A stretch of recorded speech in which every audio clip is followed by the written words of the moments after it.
Ladies and gentlemen, welcome to the Bible Hour. Yeesh, we're in the heart of Isaiah and we're not messing about. We are not messing about. It's day 88. I did not have a second 8, so I dismantled one of my son's paper chains, turned it sideways, and look what we got. I'm going to have to get really innovative now that I didn't do any numbers past 60. Ricky B in the house, first one in chat. Welcome on in.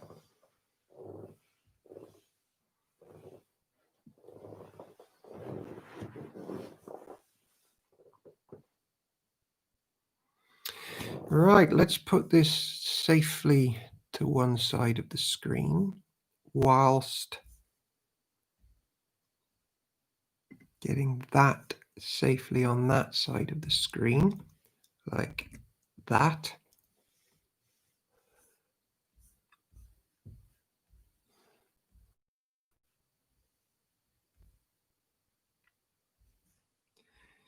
And then I don't want that leaflet.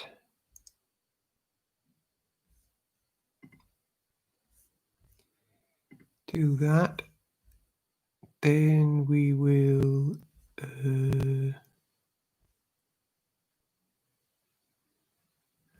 what am I doing now? Yes. That.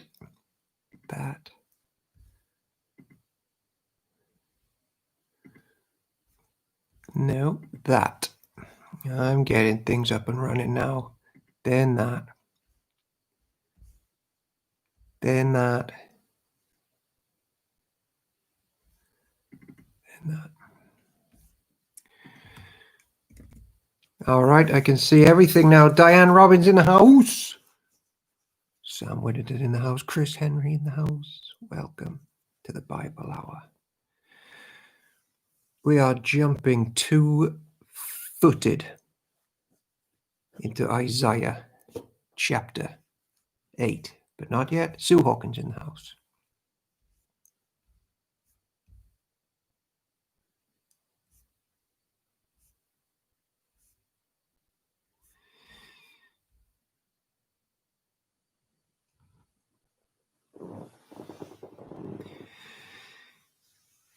Hope everybody's okay. It's been a busy day in the OJB household non-stop.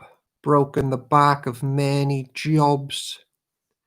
Full steam ahead for a few projects now, just tying up some loose ends. I'll explain that in a bit, Chris Henry. I will. I'll get into that.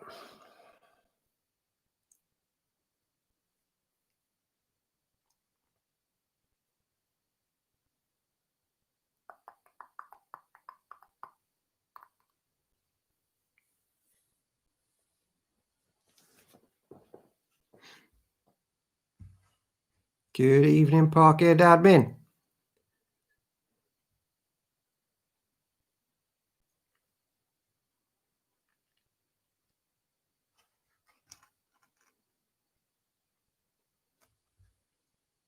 Oh, he's gone.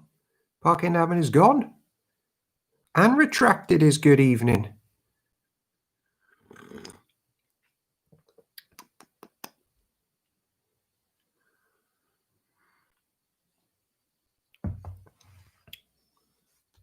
Maybe it's time to let the old ways die. Maybe it's time to let the old ways die.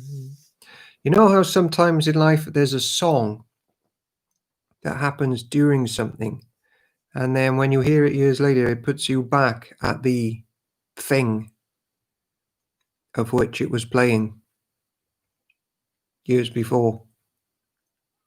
I think for me, lockdown is going to be, I'm going to always be sent to the lockdown days of lockdown when I hear the song, maybe it's time to let the old ways die.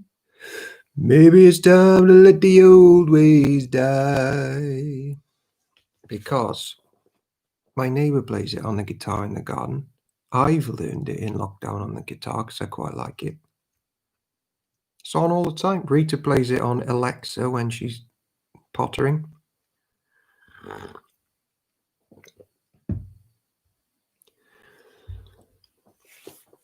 Welcome back, Park End admin. Neil Whittington in the house. Paula Barrett in the house. That is, yeah, I'll get into that in a bit. In about 6 minutes.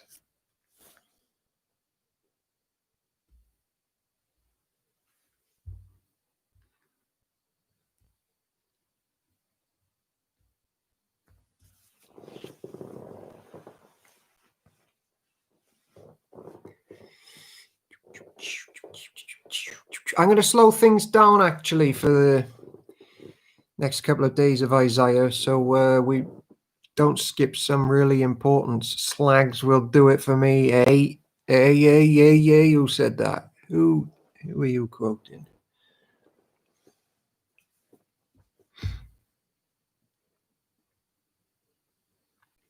Welcome, Petit Bois. Going to slow it down because Isaiah, people skim it and because sometimes they don't get it. So we're just going to latch on to one or two key themes. We've already seen the branch and the seed.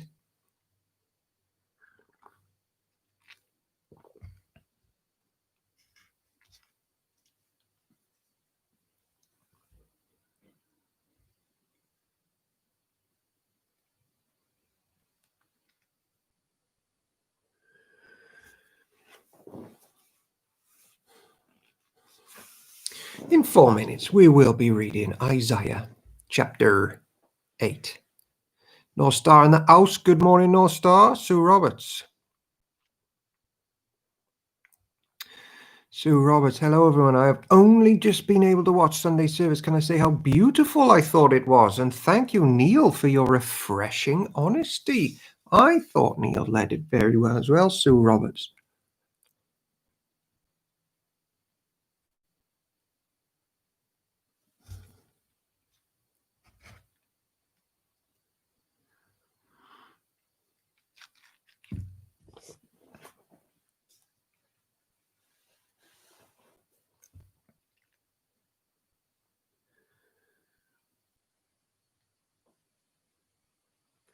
I've set Nikki Bad Boy H on a little mission to assemble other people to lead the service.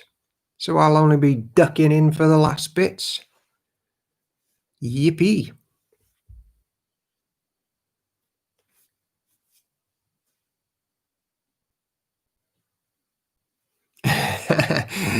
Neil told Ricky B, can't wait to do it again. I'm not sure, because he didn't necessarily put it that way to me.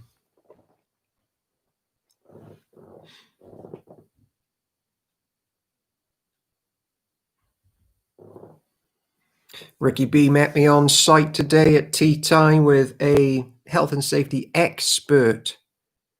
The finest health. I've heard the case made that this dude, there is no one in Great Britain and Europe more au fait with COVID-19 health and safety than the man that we met on site today, as we scheme and plot and assess a plan going forwards for the life of the church.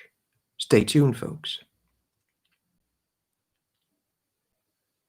Sir Robert, and to all those who knew and cared, can I say that my daughter and I have had a robust conversation this afternoon, sorted out a lot, and now we are friends again. Good news, Sue Roberts.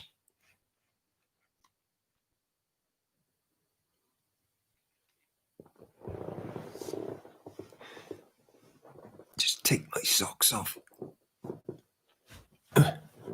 One.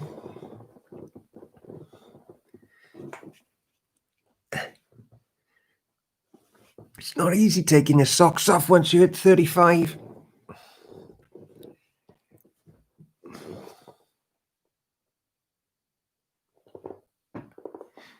Welcome on in, McDonald.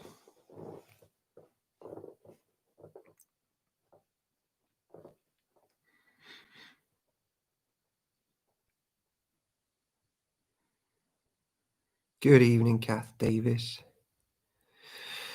So welcome on in, Bible Hour gang. In about 2 minutes, we'll crack on with Isaiah chapter 8.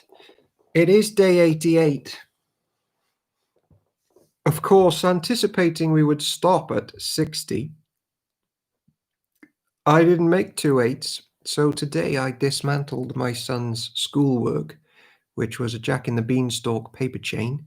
And 2 of those chains have now become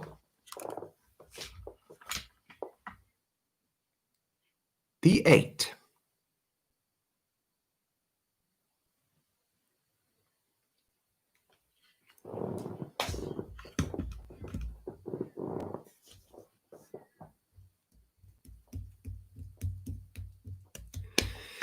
Before we jump into Isaiah, I'm going to stop at verse 16.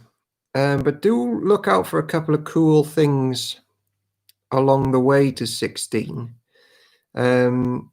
Isaiah's got a new son called, essentially means speed to plunder, haste to booty, which basically means Assyria is coming and they're coming quickly.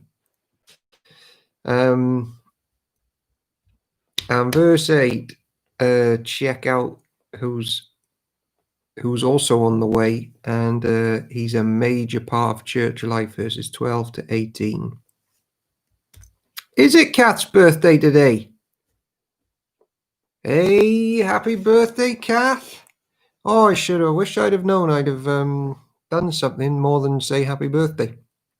Happy birthday.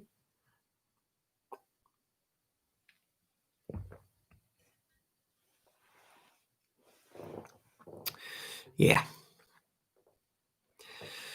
Okay. This is the word of the Lord. Thanks be to God. Welcome, I'm Chris Williams. Isaiah chapter 8. The coming Assyrian invasion. It's my moose birthday too. Wow, what's your moose? Like a little yogurt pot or something? Oh, mums. Hey, is Rachel Freeman in chat today, or is she having some sort of birthday do in another room in the garden with Sarah Bunce? Welcome, Mirren, and happy birthday to Rachel Freeman as well. Are Kath Davis and Rachel Freeman the same age?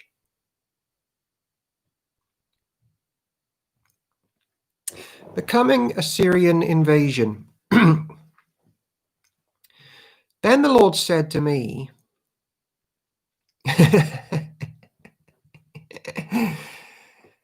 Sue Roberts, that is profound theology. I'd never heard about that. Thought of that, I mean. He's called Isaiah because one eye's higher than the other. Then the Lord said to me,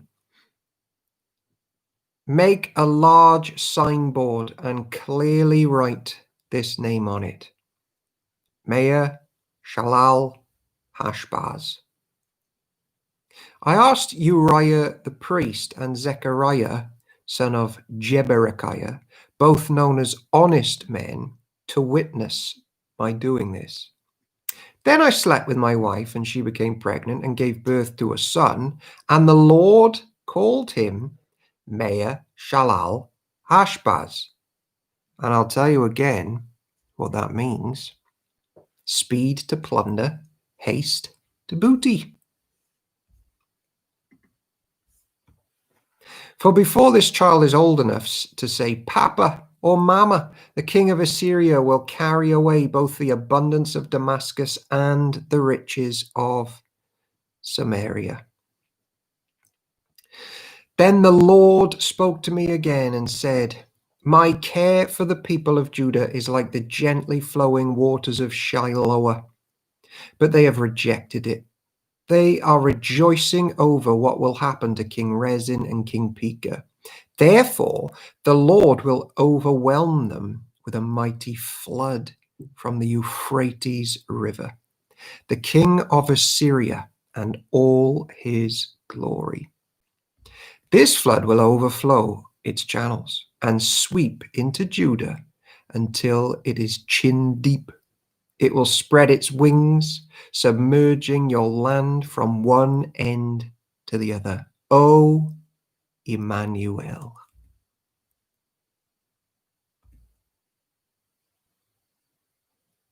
Huddle together, you nations, and be terrified. Listen, all you distant lands. Prepare for battle, but you will be crushed. Yes, prepare for battle, but you will be crushed. Call your councils of war, but they will be worthless. Develop your strategies, but they will not succeed. For God is with us. A call to trust the Lord.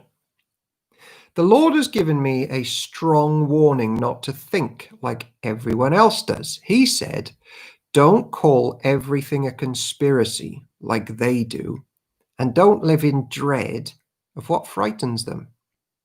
Make the Lord of heaven's armies holy in your life. He is the one you should fear. He is the one who should make you tremble. So check how much this Emmanuel is part of church life. He will keep you safe. But to Israel and Judah, he will be a stone that makes people stumble, a rock that makes them fall.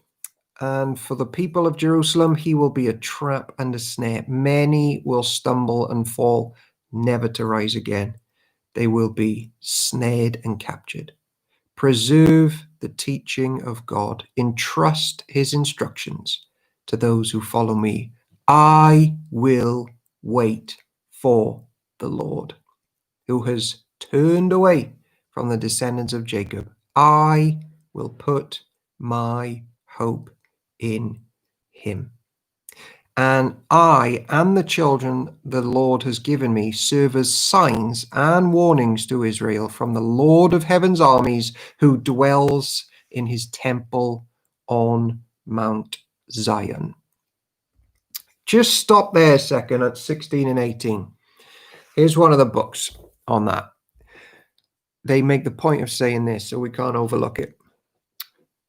These are extraordinary verses, 16 to 18 of Isaiah 8, because the Lord himself says he will wait for the Lord, and he will put my trust, his trust, in him.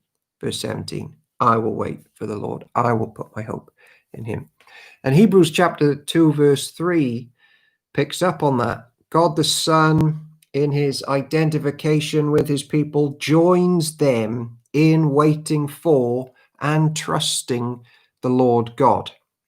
And when Jesus became one of, as Emmanuel, one of us, born of a virgin, he fully entered into our experience, and he himself prayed and trusted. He learned obedience and patience throughout his life. The Psalms show the inner workings of how that was developed as we looked at his prayer life, like Psalm 22. Emmanuel taught us how to wait for the Lord and to put our trust in him in all the circumstances of life, even when being nailed to a cross. So I'm just going to read 16 to 18 again. Preserve the teaching of God, entrust his instructions to those who follow me. I will wait for the Lord, who has turned away from the descendants of Jacob. I will put my hope in him. I and the children the Lord has given me serve as signs and warnings to Israel from the Lord of heaven's armies, who dwells in his temple on Mount Zion. Some may say to you, let's ask the mediums and those who consult the spirits of the dead. With their whisperings and mutterings, they will tell us what to do. But shouldn't people ask God for guidance? Should the living seek guidance from the dead? Look to God's instructions and teachings. People who contradict his word are completely in the dark. They will go from place to place, from one to another, weary and hungry. And because they are hungry, they will rage and curse their king and their God. They will look up to heaven and down at the earth. But wherever they look, there will be trouble and anguish and dark despair. They will be thrown out into darkness. Powerful chapters. I pressed the wrong button. Oh no. Oh no, I leapfrogged to. Uh-oh, I'm on Isaiah 66. Oh boy. Excuse me while I just rewind the clock to number 8. This is bad, this is very bad. Okay, 50. 48. Man, if only I knew even how to select the chapter I want instead of just holding down the up button. This is so bad, and I'm live on air. Gonna lose so many viewers over this. Isaiah 30. We're on the way. 28. 7, 6, 5, 4, 3, 2, 1. 19, 18, 17, 16, 15, 14, 13, 12, 11, 10, 9. Ooh, too far. Yes. All right, ladies and gentlemen, we are back. I'm back. Ooh, baked cake. Chris Williams in the house. Rachel Freeman is 46. Kath and Rachel were born in a vintage year. Sorry, only Kath was. Kath Davis. The year Jaws came out. All right, so welcome on into the Bible Hour if you're just trickling on in. It is day 88. We're in Isaiah chapter 9.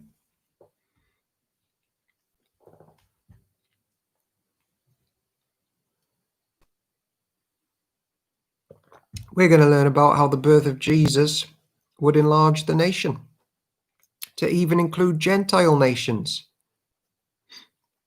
achieving more than a war with the Gentiles could. And now we're in the nation.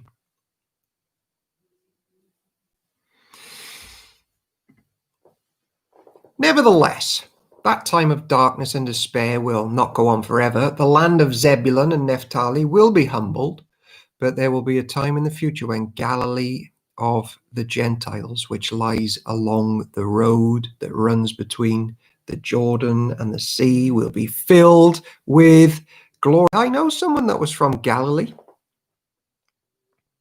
winning the world, expanding the nations. The people who walk in darkness will see a great light.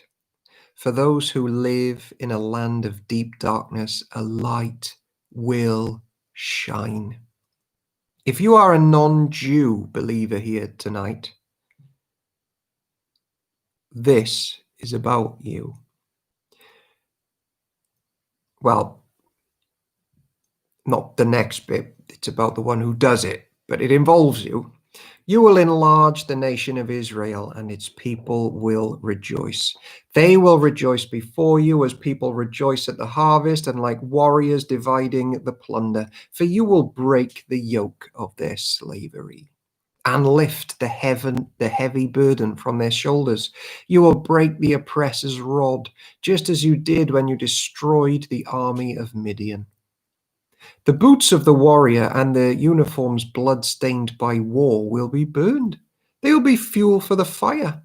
For a child is born to us. A son is given to us. And the government will rest on his shoulders. And he will be called Wonderful Father, Prince of Peace.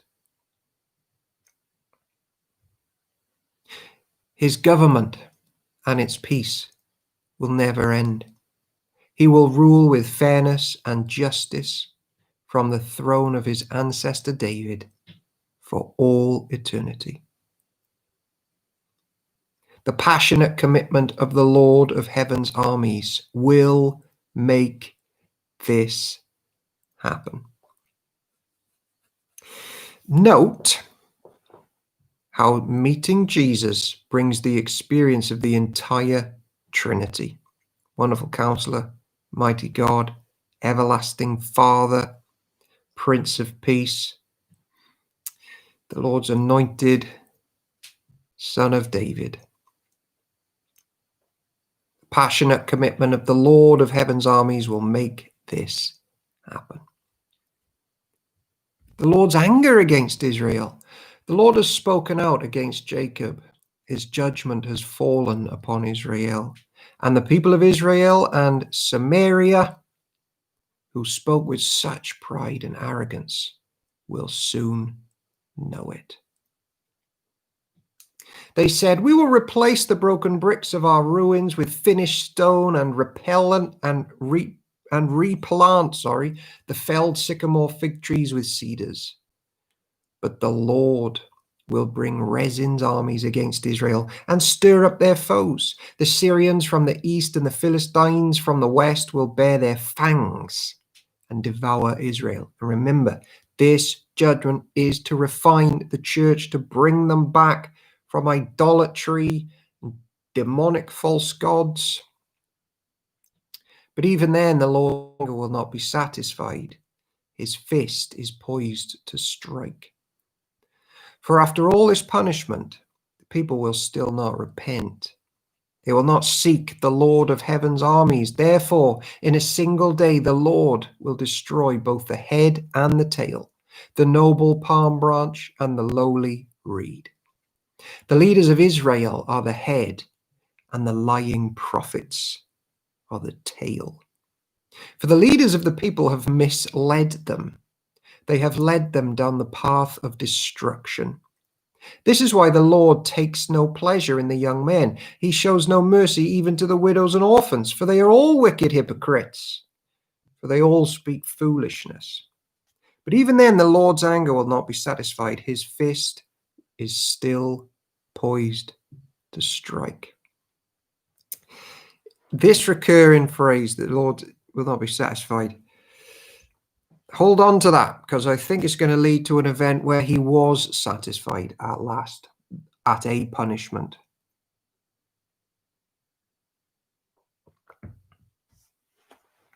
This wickedness is like a bushfire. It burns not only briars and thorns, but also sets the forests ablaze. Its burning sends up clouds of smoke. The land will be a black end. Not a black end, like some bit of burnt end off a slab of pork. The land will be blackened. It won't be a black end. Hey, Malcolm in the house. Hey, we're all singing Handel. I wasn't, but I could. Took me back to a high school performance in Alpha.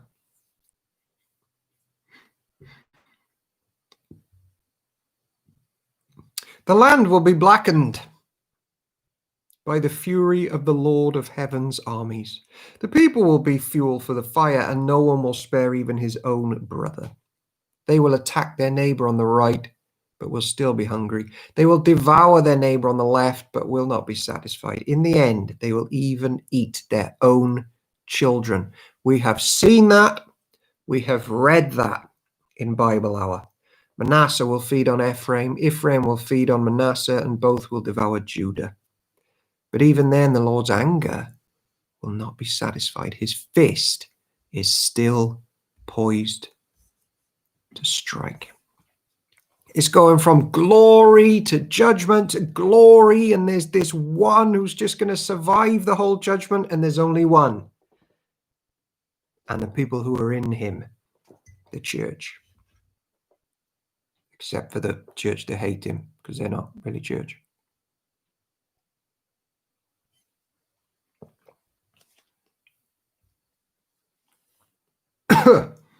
Right.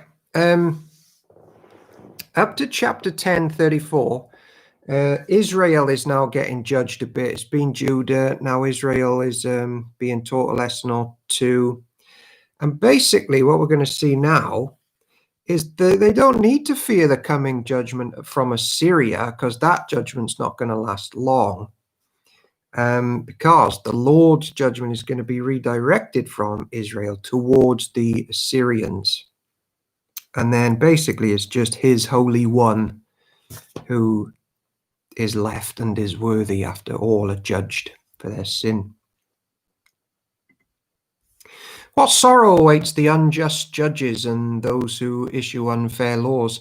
They deprive the poor of justice and deny the rights of the needy among my people. They prey on widows and take advantage of orphans. What will you do when I punish you and when I send disaster upon you from a distant land? To whom will you turn for help? Where will your treasures be safe? It's mad, isn't it, now seeing the other side of 2 Kings and the Chronicles, well, 1 Kings, 2 Kings, the Chronicles stories. Like Isaiah's preaching this stuff and they still ignored it and chose like death outside of Jesus.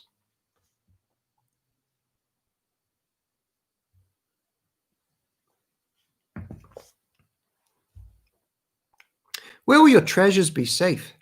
You will stumble along as prisoners or lie among the dead, but even then the Lord's anger will not be satisfied. His fist is still poised to strike.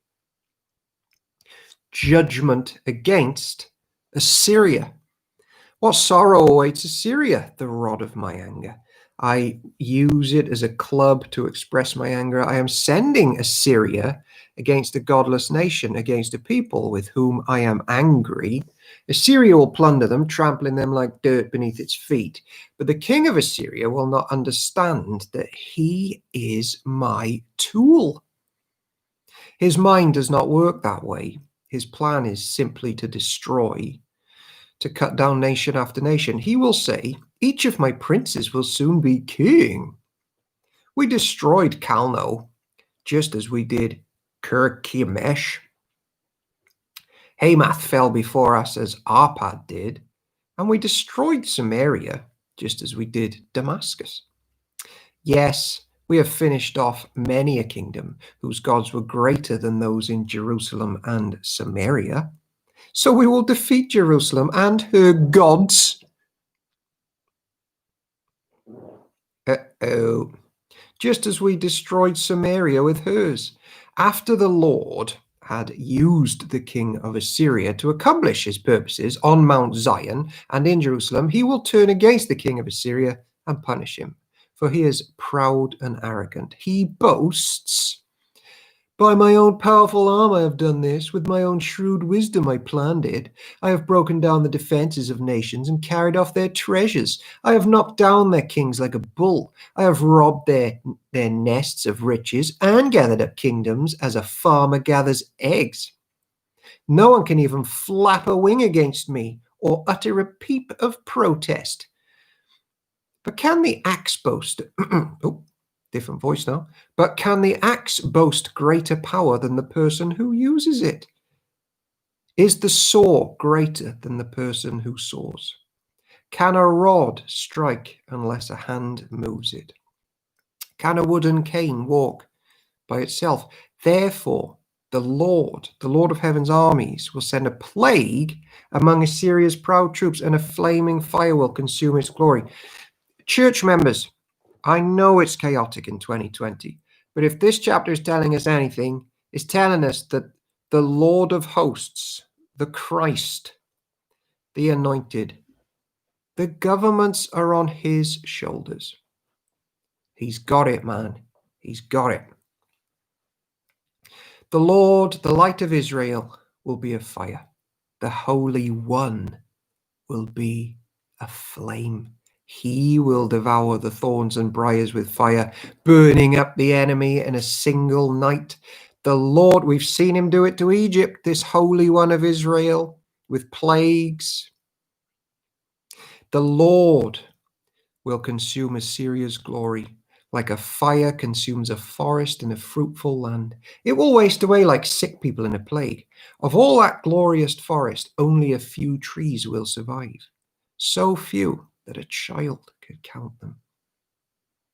In that day, the remnant left in Israel, the survivors in the house of Jacob, will no longer depend on allies who seek to destroy them, but they will faithfully trust the Lord, the Holy One of Israel. May I put it like this? I think you could safely say the trials that come upon you and me in our lives are to work towards the end goal of trusting the Holy One of Israel more. And then we can say with Job, though he slay me, yet I will trust him. A remnant will return. Yes, the remnant of Jacob will return to the mighty God. But through the people of Israel, the people of Israel are as numerous as the sand of the seashore, only a remnant of them will return.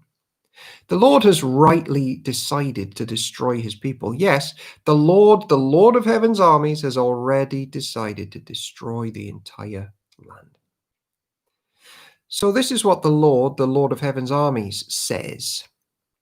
O my people in Zion, do not be afraid of the Assyrians when they oppress you with rod and club, as the Egyptians did long ago.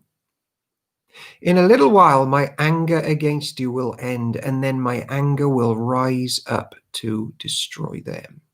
The Lord of heaven's armies will lash them with his whip, as he did when Gideon triumphed over the Midianites at the rock of Oreb, or when the Lord's staff was raised to drown the Egyptian army in the sea.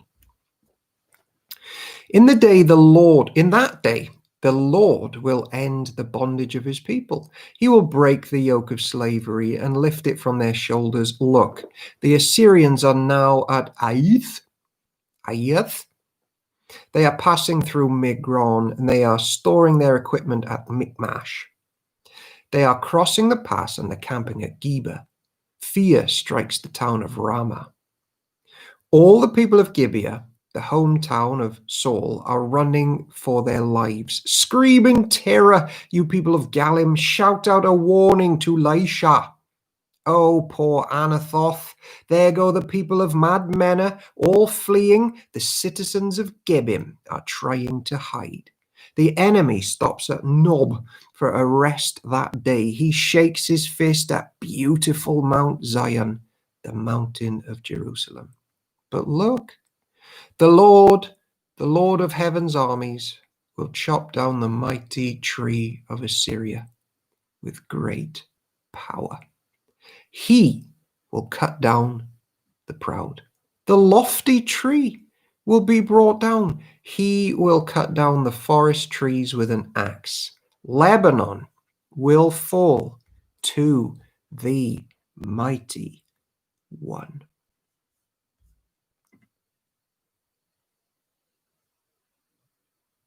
Ladies and gentlemen, it's the halfway point of day 88.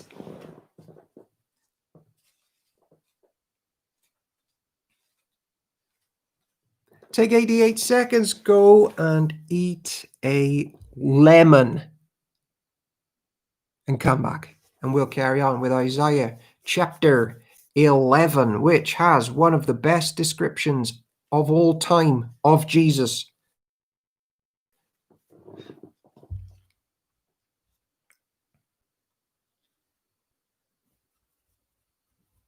I wish that dude who came in the second half, the second person that came in yesterday who was having a go at the Trinity, I wish they were here now. I wish you're here now out there, because you asked about, like, you basically believed that God was three separate gods rather than three persons, but one God. And this chapter is a big help for questions like that. So come back. Come back.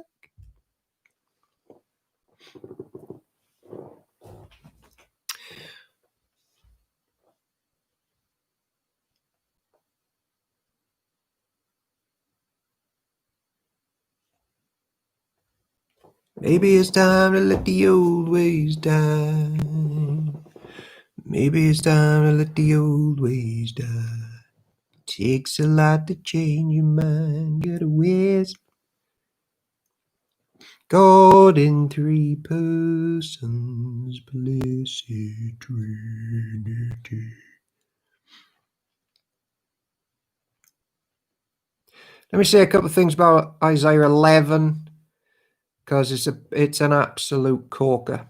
All of you get it tattooed on your thigh. Isaiah 11. Let me just read Is this Motia? Can't remember what book this was, but this is good summary. Isaiah 11 takes us from the birth of Emmanuel right through to the day when he will judge the world and renew the whole creation. Check him out in verse 2. He's full of the Spirit. Often people think the Lord Jesus is almost as if he were an independent God rather than a member of the Trinity. Sometimes people forget that he is always sent from the Father in the power of the Spirit, in creation, revelation, and redemption. Jesus himself, that he said himself that he could do nothing without the Father. John 5:30, Acts 10:38. And verses 6 to 8, so check out those two when we get there, offer three facets of the renewed creation, and verse 9 is a concluding summary. This Messiah is not only the branch growing from the stump of Jesse, but he is also the root of the stump. Check out the differences between verses 1 and 10, people. He's the root and the shoot, the origin and the destination. Let's go for a corker of a Jesus-centered chapter. A branch from David's line. Out of the stump of David's family will grow a shoot. Yes, a new branch bearing fruit from the old root. The Spirit of the Lord will rest on him, the anointed Christ. Cryo, to anoint. The Spirit of wisdom and understanding, the Spirit of counsel and might, the Spirit of knowledge and the fear of the Lord. He will delight in obeying the Lord. He will not judge by appearance, nor make a decision based on hearsay. He will give justice to the poor and make fair decisions for the exploited. The earth will shake at the force of his word, and one breath from his mouth will destroy the wicked. He will wear righteousness like a belt and truth like an undergarment. In that day, the wolf and the lamb, so let's see his work, what he's going to do. In that day, the wolf and the lamb will live together. The leopard will lie down with the baby goat. The calf and the yearling will be safe with the lion, and a little child will lead them all. The cow will graze near the bear. The cub and the calf will lie down together. The lion will eat hay like a cow. The baby will play safely near the hole of a cobra. Yes, a little child will put its hand in a nest of deadly snakes without harm. Nothing will hurt or destroy in all my holy mountain, for as the waters fill the sea, so the earth will be filled with people who know the Lord. In that day, the heir to David's throne will be a banner of salvation to all the world.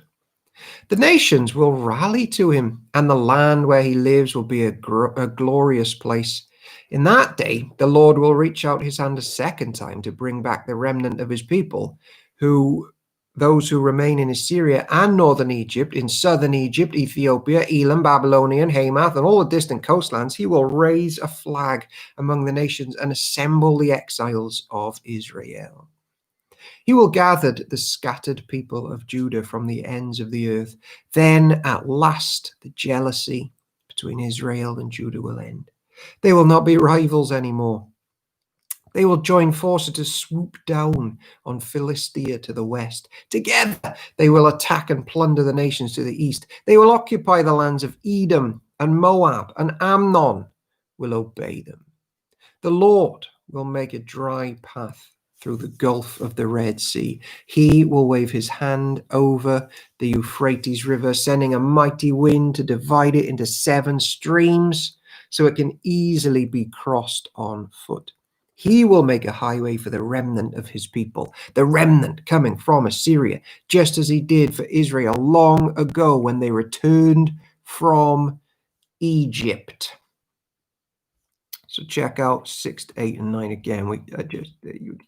Here's the summary verse of his work in verse 9. Nothing will hurt or destroy in all my holy mountain, for as the waters fill the sea, so the earth will be filled with people who know the Lord.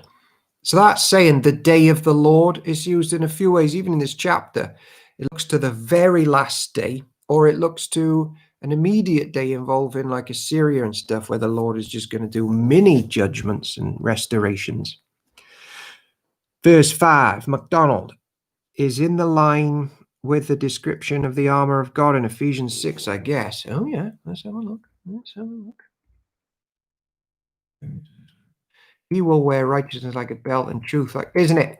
Yeah, because no one wears the armor of the Lord like Jesus. Yeah, you're right there, Mucky B.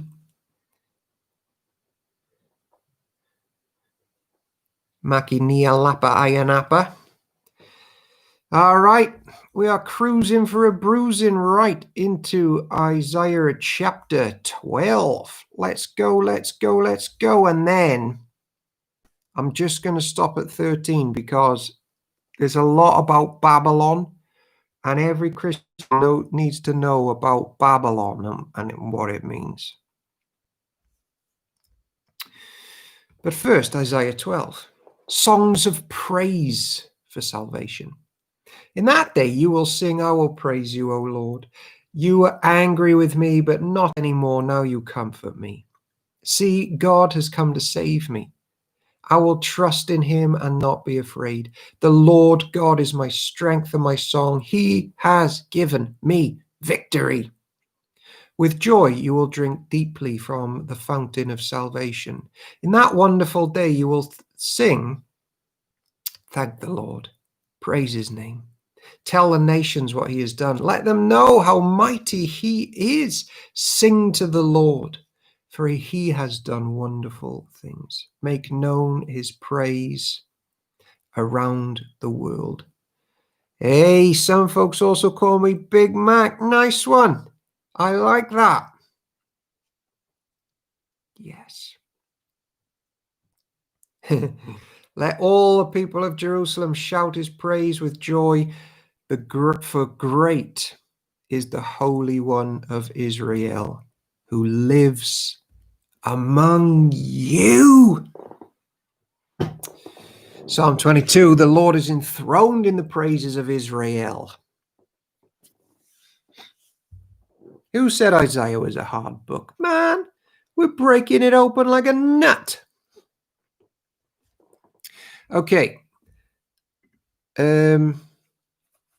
Blackham is good on Babylon, so I'm just going to read straight from Blackham for you because he sums it up well. This is really important. Babylon, because it comes up all the way through the scriptures, this Babylon. So Iraq was divided into two competing states, Assyria and Babylon. Assyria was the ruling power, but the Babylonians are on the way up. Isaiah looks beyond the rise of Babylon to its future fall. Yet, the subject of Babylon has a wider and deeper context than the immediate time of Isaiah. So, at the center of the developing empire was the city of Babylon. It may have had its origins in the Tower of Babel described in Genesis 11. And the name Babylon seems to mean gate of the gods, which is basically telling us this is the pagan religions abound with that city from its earliest times. Throughout the Bible, right? Throughout the Bible, Babylon has a symbolic value, indicating the whole of this world's order in opposition to God, to the living God. So it's often used for that, sheer opposition to the Lord and his church. The reason that Revelation chapters 17 and 18, Petit Bois, you're all over this, I know.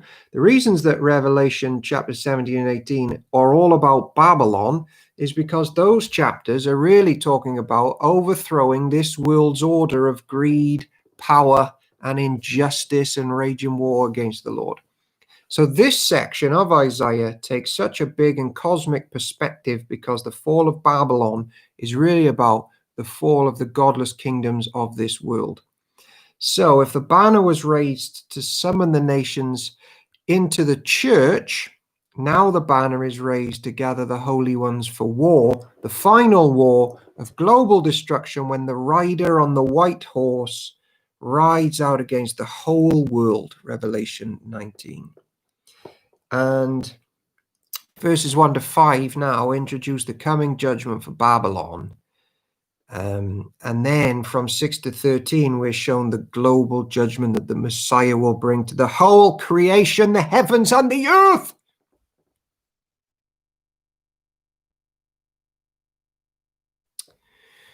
Okay. Oh, and by the way, verse 13, remind me to stop at verse 13, because it's incredible. Isaiah, son of Amos, received this message concerning the destruction of Babylon. Raise a signal flag on a bare hilltop. Call up an army against Babylon. Wave your hand to encourage them as they march into the palaces of the high and mighty. I, the Lord, have dedicated these soldiers for this task. Yes, I have called mighty warriors to express my anger, and they will rejoice when I am exalted. Hear the noise on the mountains. Listen as the vast armies march. It is the noise and shouting of many nations. The Lord of heaven's armies has called this army together.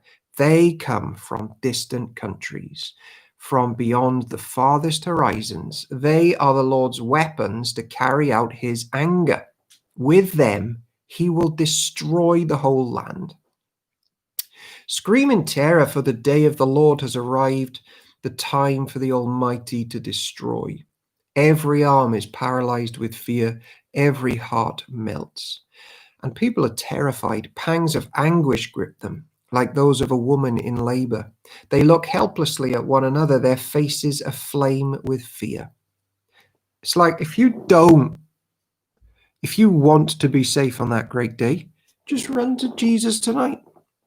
Tell him about your life without him, your temptations, failings, and falls. He'll take it on, man. He'll be the best friend you've ever had. And on that great day, the bride will run to her lover's arms, bringing glory to Emmanuel. For see, the day of the Lord is coming, the terrible day of his fury and fierce anger. The land will be made desolate, and all the sinners destroyed with it. The heavens will be black above them. The stars will give no light. The sun will be dark when it rises, and the moon will provide no light. I, the Lord, will punish the world for its evil and the wicked for their sin. I will crush the arrogance of the proud and humble the pride of the mighty. I will make people scarcer than gold, more rare than the fine gold of Ophir. Verse 13, for I will shake the heavens. The earth will move from its place when the Lord of heaven's armies displays his wrath in the day of his fierce anger. Everyone in Babylon will run about like a hunted gazelle, like sheep without a shepherd. They will try to find their own people and flee to their own land. Now, why is that amazing? Because Isaiah has just prophesied the destruction of Babylon 150 years before the Medes and the Persians ended it in 539 BC. I mean, it's big stuff, man. They're gone, sort of. Mini Babylon has. Everyone in Babylon will run. They'll try to find their own people and flee to their own land. Anyone who is captured will be cut down, run through with a sword. Dashed to death before their eyes, their homes will be sacked, and their wives will be raped. Look, I will stir up the Medes against Babylon. They cannot be tempted by silver or bribed with gold. The attacking armies will shoot down the young men with arrows. They will have no mercy on helpless babies and will show no compassion for children. Babylon, the most glorious of kingdoms, the flower of the Chaldean pride, will be devastated like Sodom and Gomorrah when God destroyed them. There it is again. God did that, but we remember who was involved, which member of the Trinity was calling down that judgment. It's the one that visited Abraham with 2 others. Babylon will never be inhabited again. It will remain empty for a generation after generation. Nomads will refuse to camp there, and shepherds will not bed down their sheep. Desert animals will move into the ruined city, and the houses will be haunted by howling creatures. Owls will live among the ruins, and wild goats will go there to dance. Hyenas will howl in its fortresses, and jackals will make dens in its luxurious palaces. Babylon's days are numbered. Its time of destruction will soon arrive. So we're thinking little, but we're also thinking large there.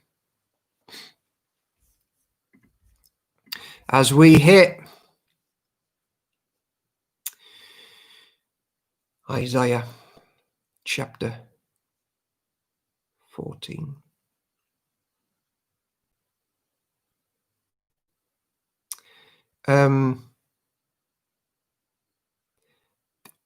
And just quickly on 14, because it's continuing the Babylon thing, but there's also judgment of like demonic powers. So Babylon's king, both human, but also the demonic realm behind the kingdoms that war against God, they're going to have judgment too.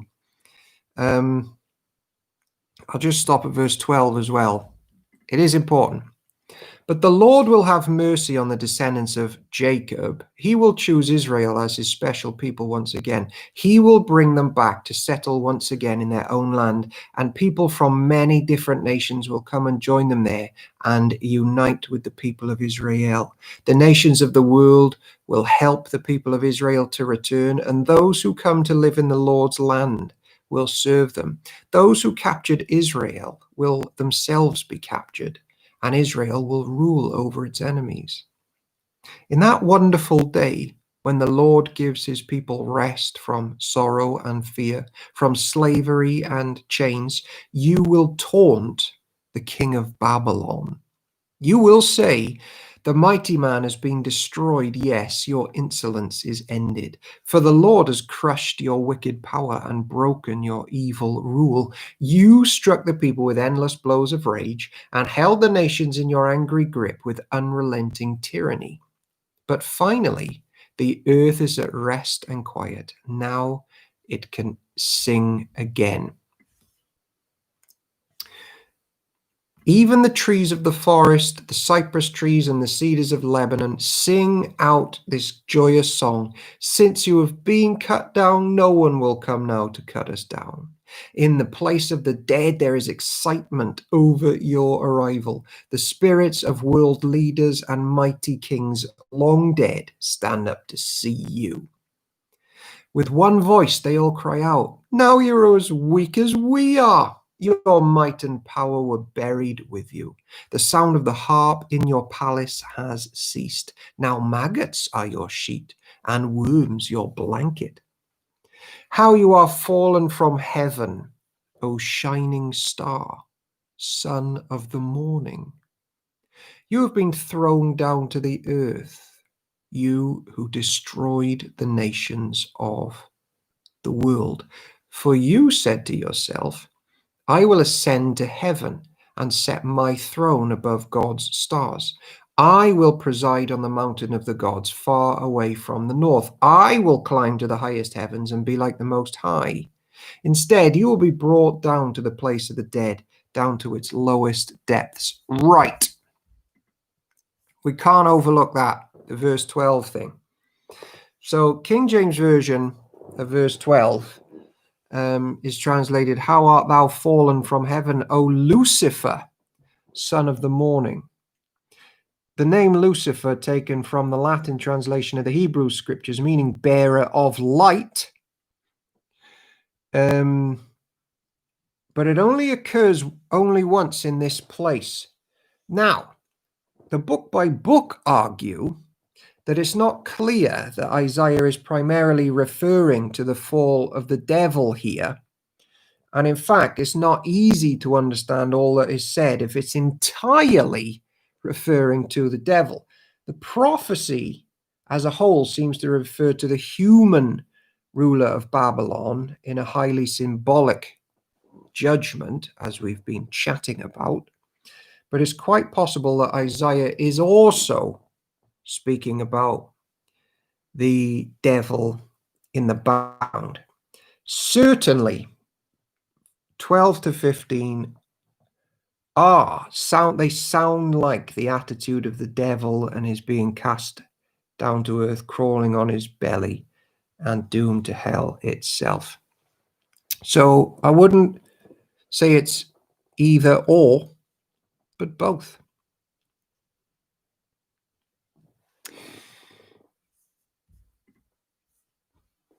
Instead, you will be brought down to the place of the dead, down to its lowest depths. Everyone there will stare at you and ask, "Can this be the one who shook the earth and made the kingdoms of the world tremble?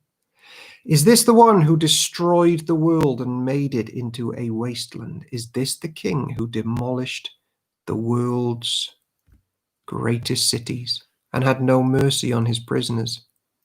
The kings of the nations lie in stately glory, each in his own tomb. But you will be thrown out of your grave like a worthless branch, like a corpse trampled underfoot. You will be dumped into a mass grave with those killed in battle. You will descend into the pit.